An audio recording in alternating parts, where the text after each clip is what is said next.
What do you say to a guy who says single channel amps are really versatile and then gets a multi-channel amp and doesn't know what to do with it? I don't know what to do with this amp. G'day guys, welcome back to the channel. My name is Jono. Thank you so much for joining me. Please, before we go any further, head to my website, jonoesguitar.com.au for some Kemper profiles. Please hit like and subscribe. It really helps me out a heap. Thank you so much. Now, this Bogner Shiva behind me, I've been sitting on for a little while.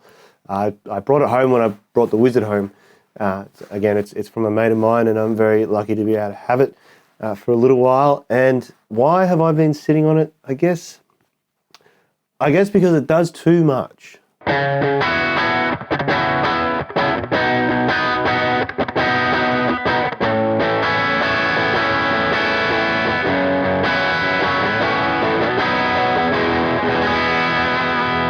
When it comes to this amp, it's not a bad amp at all. Look, it's actually a fantastic amp. I just can't play the styles of music that would be best suited to it.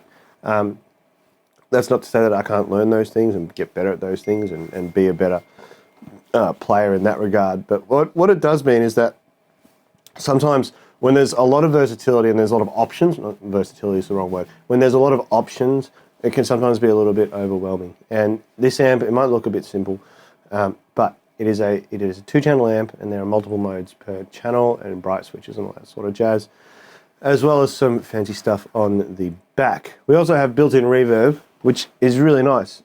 That's what I want to do right now, actually. Just play a bit on the clean channel. As you can see, everything's at 12 o'clock. This is position number 4, and it sounds pretty good.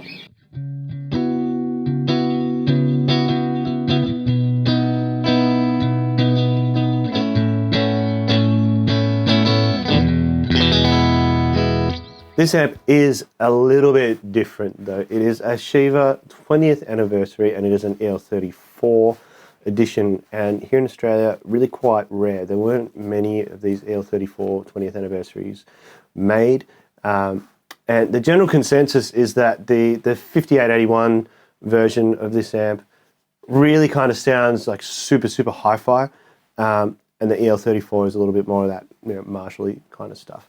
And that hi-fi sound kind of deal is really great for crystal clear, clean tones. But as you can hear, I think this EL34 still has some really lovely clean tones. You'll have to excuse me for sounding a little bit sick at the moment. I am a little bit sick. However, we push on. We're going to switch over to the overdrive channel now.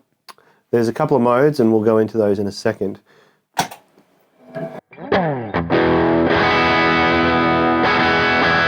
This is definitely a light overdrive sound. You can pretty much make it clean if you wanted to, just by rolling the volume back a little bit.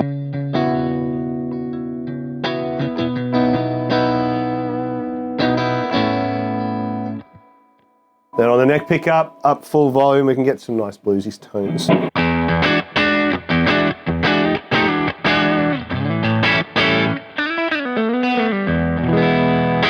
Very much that pushed style of clean. Now, we're going to hit the mode button, and we're going to get a really sweet overdrive sound.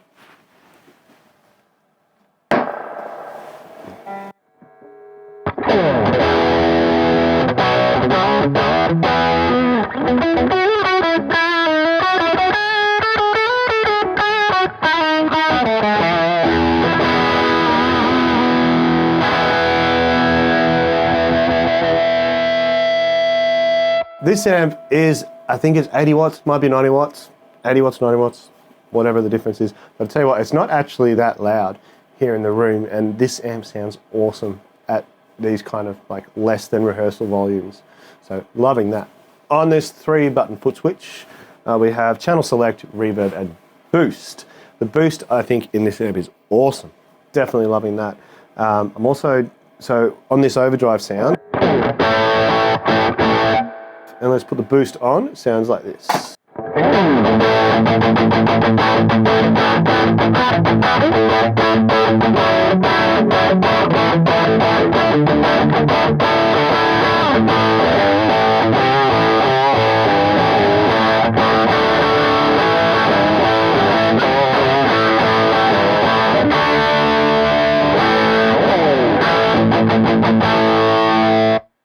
That's a super fun sound. It compresses really interestingly too. It's kind of like, now it's EL34s, and everything sounds a little bit like a Marshall, everything sounds a little bit like a Fender. So not trying to draw those comparisons, but I do talk a lot about compression in an amp and how that feels under the fingers. And it kind of feels like this comes after a little bit. So it's like if you take your studio compressor and you set an attack that's kind of slow.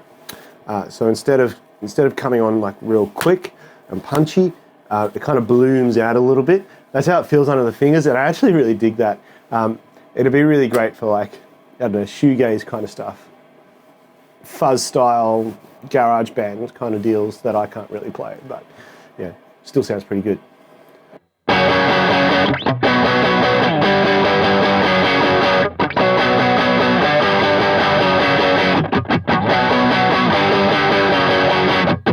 I have already sat down with this amp for a fair amount of hours profiling it, and wasn't the easiest to profile. I will say that, but it is done, and kind of the mindset that I go through, setting up an amp to profile is different to setting up an amp to playing it. Not in the fact that you don't use the same settings, but in the fact that you're trying to showcase as many different things that an amp can do when you profile it for something like a Kemper. And that's switching from a performance style mindset to a profiling kind of mindset. So that took a long time, and I'm really happy with the profiles that I've got out of it so far. And the more I play it, the more I'm liking it. All right, that's enough rambling from me. Hope you enjoyed the tones. There will be more videos on this amp coming soon. You'll hear how it sits in a mix very soon as well. So please hit like and subscribe. Head to my website, johnreedsguitar.com.au for some Kemper profiles, and I'll see you on the next video. Cheers.